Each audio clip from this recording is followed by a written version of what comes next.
শহর কলকাতায় দিল্লি থেকে এক তরুণী চাকরি করতে এসেছিলেন এক হোটেলে। অভিযোগ উঠছে চাকরির টোপ দেখিয়ে তাকে হোটেলে নিয়ে গিয়ে ধর্ষণ করা হয়েছে। কলকাতায় দিল্লির তরুণীকে ধর্ষণ, কি অভিযোগ উঠছে? কলকাতার একটি বারে কাজ করতেন ওই তরুণী। আমার সঙ্গে অনুপ রয়েছেন, সরাসরি কথা বলবো একবার অনুপের সঙ্গে। অনুপ, কি অভিযোগ উঠছে?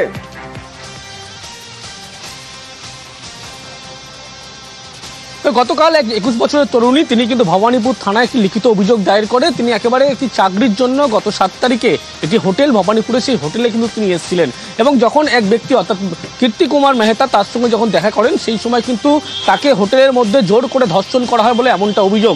তার পাশাপাশি তাকে প্রাণনাশের হুমকি দেওয়া হয়। এরপরেই গতকাল একবারে ভবানীপুর থানায় তিনি লিখিত অভিযোগ দায়ের করেছে। সেই অভিযোগের ভিত্তিতে ইতিমধ্যেই কীর্তি কুমার মেহতা নামে অভিযুক্ত তাকে গ্রেপ্তার করেছে।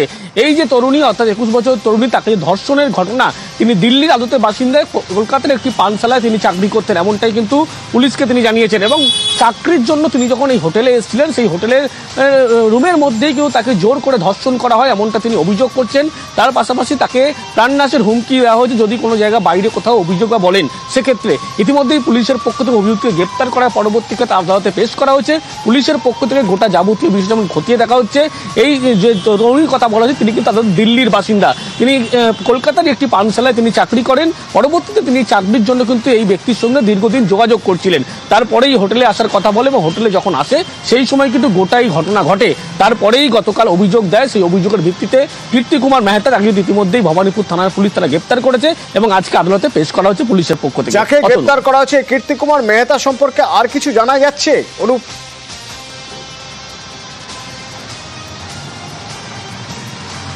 তো কীর্তি কুমার মেহতা সম্পর্কে বেশ কিছু তথ্য ইতিমধ্যেই পুলিশ পেয়েছে এবং হোটেলে যে রুমে অর্থাৎ ধর্ষণের ঘটনা ঘটেছিল সেখানে কিন্তু গতকালকেই পুলিশ অভিযোগ হওয়ার পরে এসেছিল এবং তিনি যখন হোটেলে এসেছিলেন তারপরে তিনি কিন্তু নিজেকে ব্যবসায়ী বলে পরিচয় দিয়েছিলেন, এমনটা কিন্তু জানতে পারা যাচ্ছে।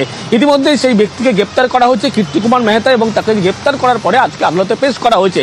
এই যে গোটা যাবতীয় ঘটনা ঘটেছিল পুলিশের পক্ষ থেকে ইতিমধ্যে হোটেল কর্তৃপক্ষ তাদের সঙ্গে যোগাযোগ করে কথা বলা হয়েছিল, কিভাবে রুম ভাড়া নিয়েছিল থেকে শুরু করে এবং এর আগেই ব্যক্তি এসেছিল কিনা। যদিও তিনি কিন্তু নিজেকে ব্যবসায়ী বলে পরিচয় দিয়েছিল এমনটা জানতে পারা যাচ্ছে। অভিযুক্তকে গ্রেপ্তার করার পরে পুলিশের পক্ষ থেকে আদালতে পেশ করে নিজেদের হেফাজতে কিন্তু নেওয়ার আবেদন জানানো হয়েছে ভবানীপুর থানার পুলিশের পক্ষ থেকে। খাস কলকাতায় দিল্লির তরুণী কাজ করতে এসেছিলেন এবং চাকরি দেওয়ার নাম করে তাকে হোটেলে ডেকে নিয়ে গিয়ে ধর্ষণ করার অভিযোগ এবং ধর্ষণের পরে হুমকি দেওয়া হয় যেন কাউকে না জানানো হয়। পুলিশে অভিযোগ জানিয়েছেন ওই তরুণী কীর্তি কুমার মেহতা অভিযুক্ত। ভবানীপুর থানা এই কীর্তি কুমার মেহতাকে গ্রেপ্তার করেছে।